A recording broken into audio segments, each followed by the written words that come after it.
Assalamualaikum warahmatullahi wabarakatuh. Selamat pagi, Ibu.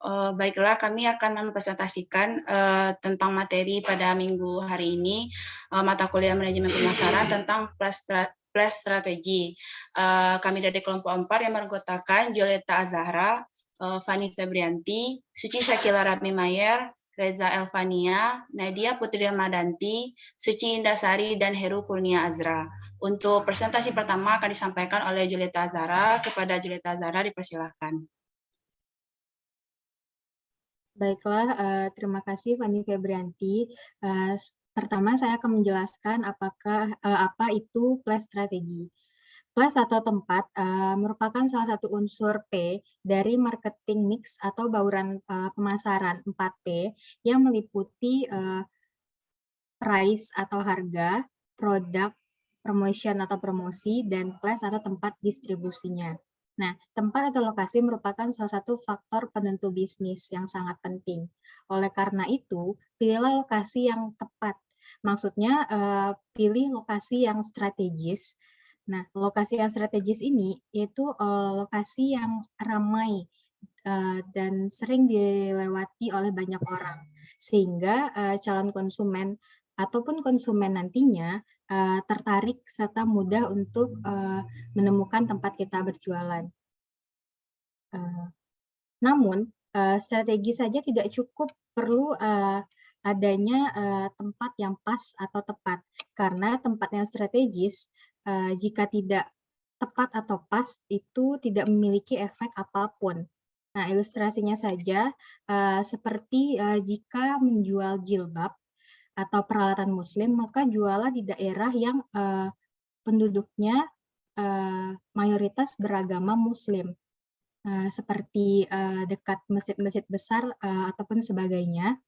Tetapi jangan menjual di daerah atau kawasan yang penduduknya beragama non-muslim, karena jika menjual di kawasan non-muslim tersebut tentu tidak akan sebanyak penjualan tentu akan tidak sebanyak di kawasan muslim atau masjid-masjid besar.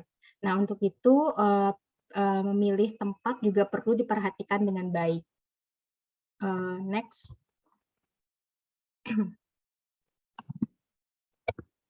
Selanjutnya yaitu pentingnya saluran atau the importance of channels. Sistem saluran pemasaran adalah sekumpulan organisasi yang saling bergantung yang berpartisipasi dalam proses pembuatan produk atau layanan yang tersedia untuk digunakan atau dikonsumsi. Saluran tersebut memilih semua perusahaan atau pemasaran lain untuk menentukan apakah nantinya ia akan menggunakan diskon dengan kualitas tinggi. Nah, selain itu, tenaga penjual dan keputusan iklannya juga bergantung pada seberapa banyak pelatihan atau dealer. Nah, selain itu, keputusan saluran mencakup komitmen jangka panjang dengan perusahaan lain, serta seperangkat kebijakan dan prosedurnya. Nah, saluran tersebut memilih semua perusahaan untuk menentukan apakah ia nantinya akan menggunakan diskon atau tidak. Nah, ilustrasinya saja, contohnya ketika seorang pembuat mobil mendaftar dealer independennya untuk menjual mobilnya, ia tidak dapat membelinya pada hari berikutnya dan menggantinya dengan outlet milik perusahaannya. Tetapi pada saat yang sama, pilihan saluran itu sendiri tergantung pada penargetan strategi pemasaran perusahaan dan posisi perusahaannya. Nah, pemasaran holistik memastikan bahwa keputusan pemasaran di semua bidang yang berbeda dibuat untuk memaksimalkan nilainya secara keseluruhan. Nah, dalam strateginya, pabrik menggunakan periklanan, promosi, dan bentuk komunikasi lainnya untuk menarik minat konsumen dan meminta perantara, sehingga mendorong perantara untuk memesan untuk memesannya. Nah, perantara di sini bisa juga dikatakan sebagai distributor. Nah, strategi ini sangat tepat ketika adanya loyalitas merek yang tinggi dan keterlibatan yang tinggi dalam kategorinya. Ketika konsumen dapat merasakan perbedaan antara merek produk yang akan dibelinya, disitulah konsumen akan mengambil keputusan. Nah, contohnya saja seperti perusahaan pemasaran terkemuka yang terkenal saat ini itu seperti Apple, Coca-Cola, dan Nike dengan terampil menggunakan strategi push and pull. Nah, strategi push lebih efektif bila disertai dengan adanya strategi pull yang dirancang dengan baik dan dijalankan dengan baik untuk menarik dan memenuhi kebutuhan atau permintaan konsumen. Di sisi lain, tanpa adanya minat konsumen akan sulit untuk mendapatkan banyak saluran penerimaan ataupun dukungan dan sebagainya. Selanjutnya akan dijelaskan oleh rekan saya, Fani Febrianti. Baiklah, untuk selanjutnya itu tentang konflik, kerjasama, dan persaingan. Sebelum itu bisa kita ketahui terlebih dahulu pengertian dari masing-masingnya. Konflik itu merupakan suatu perjuangan individu atau kelompok sosial untuk memenuhi tujuannya dengan jalan menentang pihak lawannya. Sedangkan untuk kerjasama itu merupakan suatu usaha bersama antara orang perorangan atau kelompok untuk mencapai tujuan bersama. Terus persaingan itu merupakan suatu proses sosial ketika ada dua pihak atau lebih saling berlomba dan berbuat sesuatu untuk mencapai suatu tujuan tertentu. Tidak peduli seberapa baik saluran pemasaran dirancang dan dikelola, suatu konflik tentu pasti akan tetap ada karena kepentingan setiap entitas bisnis itu tidak selalu selaras dan akan ada perbedaan yang bakalan timbul. Terus konflik saluran terjadi ketika suatu tindakan anggota saluran mencegah saluran lain dalam mencapai tujuannya. Sebuah koordinasi saluran terjadi ketika anggota saluran disatukan untuk memajukan tujuan saluran, bukannya tujuan dari mereka sendiri yang berpotensi tidak kompatibel atau tidak mampu bergerak dan bekerja dalam keserasian. Selanjutnya ada jenis-jenis konflik dan persaingan. Di sini jenis-jenis konflik dan persaingan itu terdapat 3 jenis, yaitu yang pertama ada konflik saluran horizontal. Konflik saluran horizontal ini merupakan konflik antar saluran pada tingkat yang sama. Misalnya beberapa pemegang waralaba pizzain mengeluh karena ada waralaba lain yang melakukan kecurangan bahan ramuan atau mencontek bahan makanannya. Dan itu tuh dapat menurunkan citra pizzain secara keseluruhan. Terus untuk yang jenis yang kedua yaitu konflik saluran vertikal. Konflik saluran vertikal ini merupakan konflik yang terjadi pada tingkat yang berbeda pada saluran yang sama. Misalnya ketika konflik antara perusahaan Coca-Cola dengan produsen pembotolannya yang juga melakukan pembotolan terhadap minuman merek lain seperti Dr. Pepper. Jadi Dr. Pepper ini tuh memiliki produsen pembotolan yang sama dengan si Coca-Cola ini. Terus ada yang ketiga yaitu konflik multikanal atau multi-channel, yaitu konflik yang terjadi jika dua atau lebih saluran melakukan penjualan ke pasar yang sama.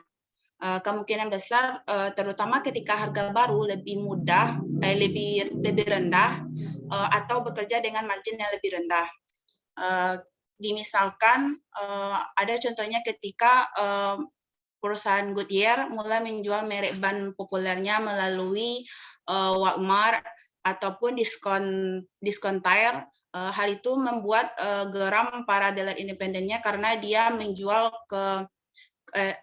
karena dia menjual kepada mereka, dan akhirnya si Goodyear ini tuh menenangkan si dealer independennya itu dengan menawarkan model ban eksklusif yang tidak dijual di outlet liter lainnya. Untuk materi selanjutnya akan disampaikan oleh rekan saya Suci Shakila. Baiklah, terima kasih Fani. Selanjutnya saya akan bahas mengenai penyebab konflik saluran.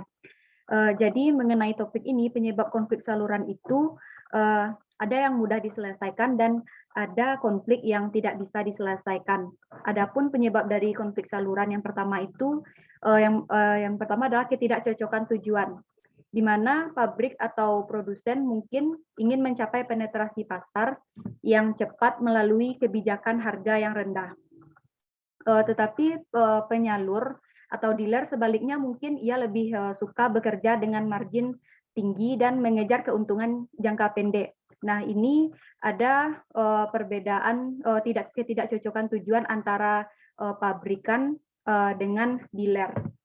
Terus penyebab konflik yang saluran yang kedua itu ada peran dan hak yang tidak jelas, di mana perusahaan HP mungkin menjual laptop ke akun besar melalui tenaga penjualnya sendiri. Tetapi dealer atau penyalur lisensinya juga mungkin mencoba menjual ke akun besar. Jadi batas wilayah dan kredit untuk penjualan sering menimbulkan konflik.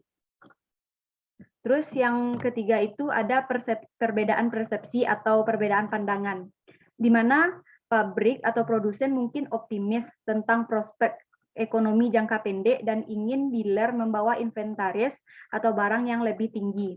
Sementara dealer mungkin pesimis. Dalam kategori minuman, tidak jarang terjadi perselisihan antara produsen dan distributor mereka tentang strategi periklanan yang optimal.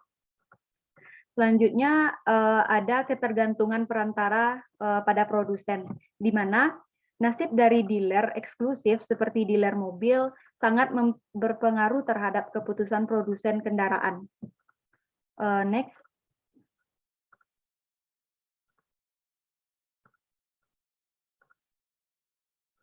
Nah, selanjutnya itu ada mengelola konflik saluran. Jadi untuk mengelola konflik saluran ini untuk menghasilkan solusi yang dapat diterima oleh semua pihak yang berselisih sehingga mereka semua itu bersedia untuk secara bersama-sama melaksanakan apa yang telah disepakati. Adapun untuk mengelola konflik saluran yang pertama itu ada pembenaran strategis.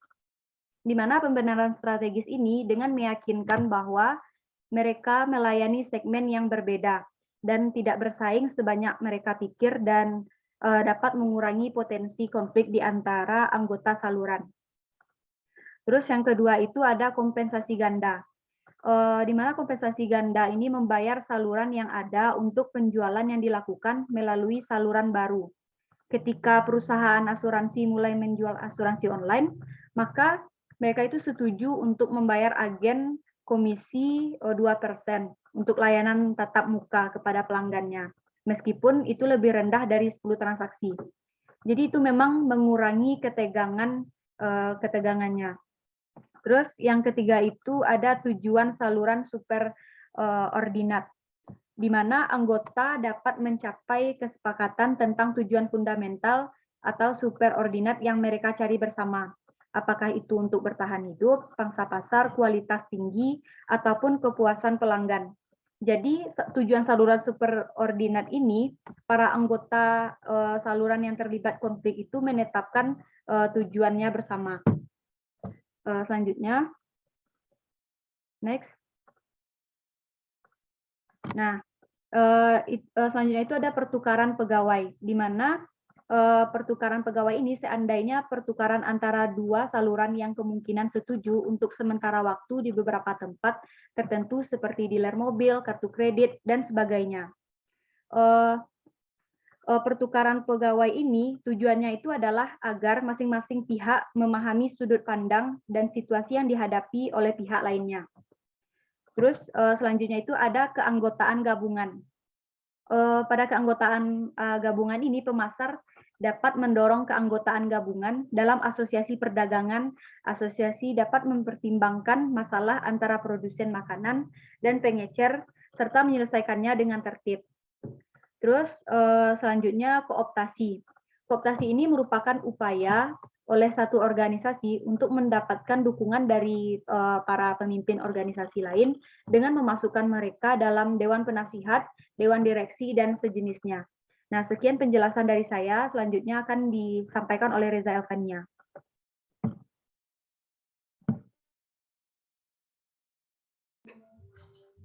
Baiklah, selanjutnya masih tentang mengelola konflik channel atau saluran. Jadi untuk lebih memperkuat bagaimana mengelola konflik saluran tersebut agar konflik tersebut bisa diatasi, yaitu dengan melakukan diplomasi, mediasi, dan arbitrase. Nah, ya diplomasi itu dilakukan ketika masing-masing pihak mengirim seseorang atau kelompok untuk bertemu dengan mitranya untuk menyelesaikan konflik. Jadi misalnya dua buah perusahaan yang saling bermitra, mereka mengutus masing-masing dari perusahaan itu mengirim perwakilannya, baik itu bisa satu orang ataupun dalam bentuk kelompok. Mereka berdiskusi untuk menyelesaikan konflik agar konflik tersebut bisa diatasi.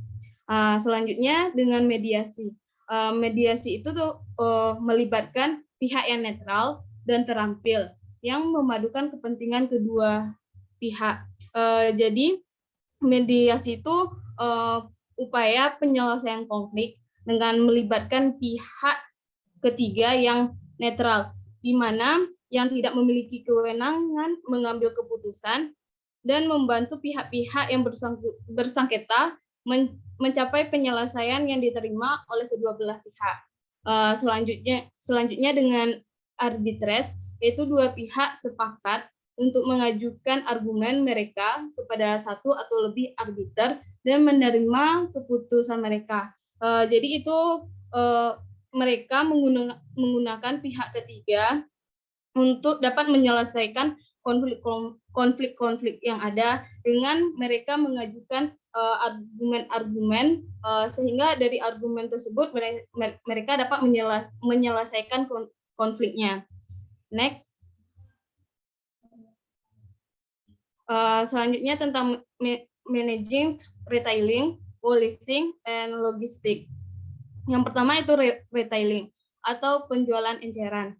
Yaitu pengenceran itu mencakup semua aktivitas dalam menjual barang atau jasa secara langsung kepada konsumen akhir untuk penggunaannya pribadi maupun non-bisnis.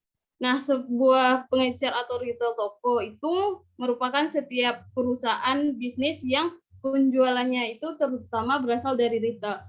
Contohnya itu kayak grosiran, di mana mereka menjual barang seperti menjual alat mandi, makanan ringan, mereka langsung menjualnya kepada konsumen. Yang selanjutnya itu private label atau label pribadi. Itu tuh merupakan sebuah merek pribadi atau label yang pengecer dan seluruh sales berkembang. Label pribadi ini bisa juga disebut dengan reseller, toko, rumah, atau merek distributor. Bagi banyak produsen, pengecer adalah kolaborator dan pesaing.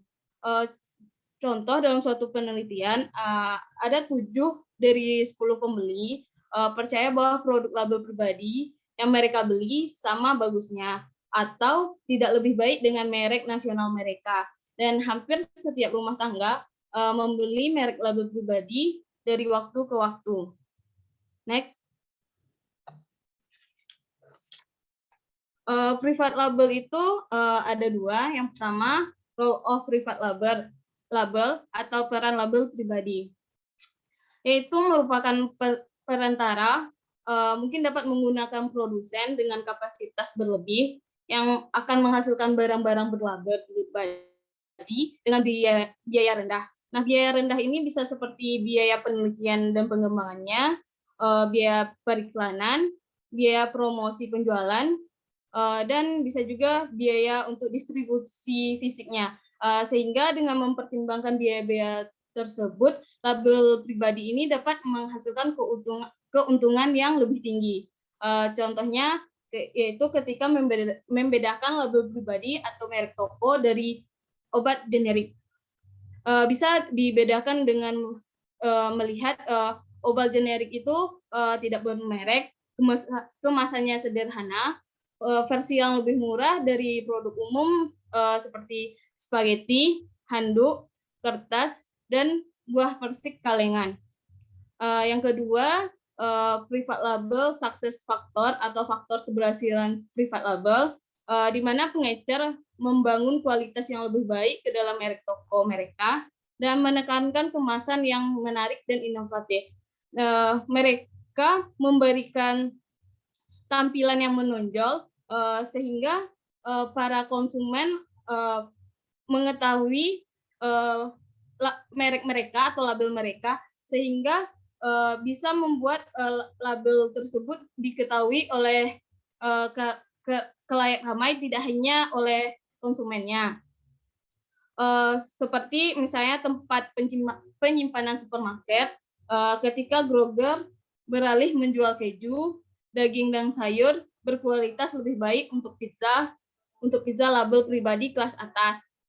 Penjualannya melonjak, rantai supermarket sekarang memiliki 60% dari pasar pizza premium di tokonya. Nah, banyak konsumen menjadi lebih peka terhadap harga, tren, diskon, sehingga produsen dan pengecer nasional itu saling bersaing untuk mengadakan kualitas dari produknya dan menggunakan fitur-fitur yang terbaik agar label mereka itu diminati oleh konsumen dan khalayak ramai. Itulah penjelasan dari saya. Selanjutnya akan disampaikan oleh Nadia Ramadanti. Terima kasih, Fania. Selanjutnya, saya akan membahas mengenai wholesaling atau grosir. Wholesaling mencakup semua kegiatan dalam menjual barang atau jasa kepada mereka yang membeli untuk dijual kembali atau untuk keperluan bisnis. D. Market logistik atau logistik pasar. Distribusi fisik dimulai di pabrik. Manajemen memilih satu set gudang atau titik penyimpanan, dan operator transportasi yang akan mengirimkan barang ke tujuan akhir dalam waktu yang diinginkan atau dengan biaya total terendah. Distribusi fisik kini telah diperluas ke konsep manajemen rantai pasokan yang lebih luas.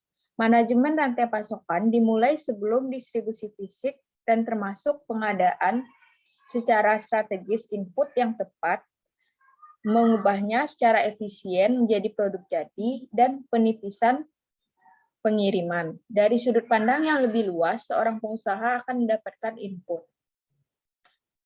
Next.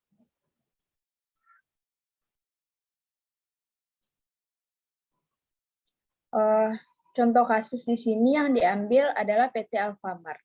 Alfamart adalah jaringan toko swalayan yang memiliki banyak cabang di Indonesia. Gerai ini umumnya menjual berbagai produk makanan, minuman, dan barang kebutuhan hidup lainnya. Lebih dari 200 produk makanan dan barang kebutuhan hidup lainnya tersedia dengan harga bersaing, memenuhi kebutuhan konsumen sehari-hari. Alfamart berawal dari PT Alfa Mitra Utama, yang kemudian beralih kepemilikan menjadi PT Sumber Alvaria Trijaya. Dulu Alfamart bernama Alfa Minimart, yang kemudian berganti nama Alfamart pada tahun 2003. Hingga kini, Alfamart telah memiliki 15.102 gerai dari 32 cabang di Indonesia. Cabang terbesarnya ada di Jakarta dan Tangerang. Saham Alfamart telah diambil alih oleh HM Sampurna sebesar 70% dan PT Sigmantara Alfindo sebesar 30%. Setelah sukses di Indonesia, Alfamart melakukan ekspansi usaha ke negara tetangga, yaitu Filipina. Mereka menggandeng perusahaan retail SM Investments Corporation, lalu membuka cabang pertamanya di Tres Martires pada tahun 2016. Pada 11 November 2020, Alfamart Philippines berhasil membuka cabang ke-1000 mereka di Tagum. Direncanakan Alfamart Philippines akan menambah cabang. Sampai sekarang, Alfamart yang berdiri dari 1999 sudah mencapai lebih dari 2.779 gerai dan terus saja bertambah untuk mengimbangi saingannya itu. Next. Strategi place yang dilakukan oleh Alfamart. Bauran pemasaran, yaitu place atau dapat juga kita sebut sebagai strategi distribusi. Strategi distribusi yang dimaksudkan di sini adalah berusaha menciptakan jalur atau channel agar produk dapat mengalir dari produsen ke konsumen. Strategi distribusi ini juga dapat berarti berusaha membuat produk tersedia setiap kali konsumen menginginkannya, di mana saja dan kapan saja. Alfamart berusaha menjangkau konsumen sampai level yang terdekat, yaitu di perumahan atau jalan-jalan raya sekalipun. Sehingga ketika konsumen membutuhkan produk yang diinginkan, Alfamart sebagai retailer berhasil untuk menyediakannya. Tentu saja semua orang menyukai apabila mereka dapat mengurangi usaha untuk mendapatkan produk yang mereka inginkan. Semakin dekat akan semakin baik, apalagi sistem waralaba yang diterapkan metodenya relatif fleksibel.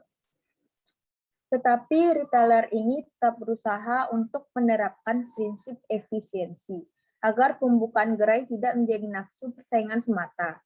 Dengan kata lain, pembukaan gerai-gerai ini hanyalah langkah awal yang mereka lancarkan untuk menerapkan ekspansi yang lebih besar. Retailer seperti Alfamart membuat produk-produk yang mereka jual menjadi mudah dijangkau. Sebut saja Unilever. Produk-produk milik mereka dapat dengan mudah kita temukan di Alfamart. Hal inilah yang membuat produk-produk mereka semakin dikenal. Contoh lainnya yaitu produk Sasa atau pewarna rambut yang dapat ditemukan di Alfamart meningkat penjualannya. Hal inilah yang tidak dapat dilakukan oleh produk seperti L'Oreal atau Rudy Hadiswarno yang mahal dan tidak menjangkau pasar secara keseluruhan. Padahal kita tahu kualitas produk Sasa tentu saja di bawah produk-produk yang sudah terkenal seperti L'Oreal. Sekian penjelasan saya, selanjutnya akan dijelaskan oleh Suci Indasari. Baiklah, terima kasih. Selanjutnya yaitu bagaimana kiat yang tepat untuk menentukan lokasi waralaba Alfamart. Nah, di sini terdapat 5 kiat. Yang pertama yaitu dekat dengan target pasar. Langkah pertama yang harus kita lakukan yaitu menentukan siapa target pasar kita. Contohnya saja pedagang siomay. Pedagang siomay yang menjualkan harga dagangannya sesuai dengan kantong mahasiswa, tentunya target pasar pedagang siomay ini yaitu mahasiswa. Nah, untuk tempatnya, pedagang siomay akan menjajakan barang atau produknya tersebut di sekitaran kampus serta wilayah kos-kosan yang berada dekat dengan kampus tersebut. Yang kedua yaitu gampang terlihat. Maksudnya di sini yaitu lokasi Alfamart yang kita tentukan berada di lokasi yang mudah dilihat sehingga dengan terjadinya keadaan tersebut membuat lokasi atau gerai kita ini dapat dijangkau oleh lebih banyak lagi pengunjung. Selanjutnya, yang ketiga yaitu lokasi ramai. Maksudnya yaitu dalam menentukan tempat pendirian lokasi Alfamart, kita menentukan dengan memilih lokasi yang berada di pemukiman yang ramai. Hal ini dengan tujuan agar kita mendapatkan lebih banyak pengunjung. Yang keempat yaitu akses jalan mudah dilewati. Nah, dalam menentukan kiat yang ini, kita menentukan apakah lokasi tersebut dapat dengan mudah dijangkau oleh pelanggan. Hal itu akan menjadi sebuah pertimbangan yang akan dilakukan oleh pelanggan atau konsumen dalam berbelanja di Alfamart. Yang kelima yaitu memegang legalitas usaha. Nah, kiat terakhir ini juga harus didapatkan legalitas usaha dari lingkungan dan pemerintah. Hal ini bertujuan agar usaha yang dijalani berjalan dengan lancar. Nah, jangan sampai legalitas usaha ini menghambat jalannya usaha kita ke depannya. Next. Selanjutnya yaitu kesimpulan. Nah, apabila suatu lokasi sudah berdiri Alfamart, bisa dikatakan lokasi tersebut memiliki potensi pasar yang bagus dan lolos uji kelayakan bisnis. Dalam menentukan kelayakan suatu lokasi minimarket, dibutuhkan beberapa pertimbangan, antara lain yang pertama yaitu kepadatan penduduk, kepadatan lalu lintas yang dilalui di sekitar minimarket, serta target segmen yang tepat, dan lingkungan sosial yang mendukung. Nah, kedekatan lokasi minimarket secara tidak langsung juga memberikan kemudahan bagi masyarakat dalam memilih atau membandingkan harga produk, kualitas, serta jasa yang ditawarkan. Sehingga bisnis minimarket bisa bersaing secara fair dalam memuaskan konsumen dan memberikan harga yang wajar. Di sini jika dilihat dari segi Alfamart, retailer lokal yang besar seperti Alfamart telah menerapkan boran pemasaran yang dalam hal ini merupakan strategi distribusi atau flash dengan tepat dan baik karena sudah memperhatikan kebutuhan pasar dan berusaha untuk memenuhinya dengan baik. Yang jelas, retailer ini telah berhasil dalam mengembangkan ekspansinya bahkan pada level yang terendah, yaitu pada kawasan perumahan yang paling dekat dengan konsumen. Alfamart dapat tetap bertahan dalam era yang penuh dengan market space dan dapat bertahan dengan konsep marketplace-nya yang memiliki bentuk fisik. Dengan kata lain, meskipun internet marketing telah menjamur, konsumen pada dasarnya tetap membutuhkan tempat berbelanja atau pasar dalam bentuk yang nyata seperti Alfamart ini. Sekian penjelasan dari saya. Selanjutnya saya serahkan kepada moderator.